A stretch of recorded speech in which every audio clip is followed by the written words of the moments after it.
હું વડોદરાની રહેવાસી છું. હું પહેલાં અનુપમનગર દંતેશ્વર એરિયામાં રહેતી હતી. ત્યાં આગળ પાણી અને એની સુવિધા નહોતી. ત્યાં વરસાદ ચોમાસામાં પણ બહુ કીચડ ને એવું થઈ જતું હતું. જીવન જરૂરિયાતની નાની નાની વસ્તુઓ પણ લેવા માટે પણ ખૂબ જ સંઘર્ષ કરવું પડતું હતું.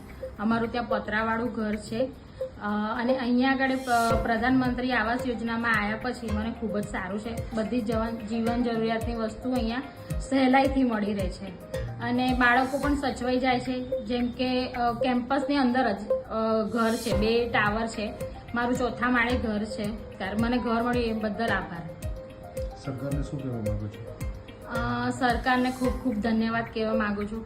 કેમ કે 1 બેડરૂમ હોલનું ઘર છે પણ બધી જ સુવિધા ઘરની અંદર જ છે. જેમ કે પાણી છે, લાઇટ છે. મારું ઘર એકદમ હવા ઉજાસવાળું મારું કોર્નરનું ઘર છે. એ બદલ હું ખૂબ જ આનંદિત છું. એ માટે હું સરકારશ્રીને આભાર માનું છું.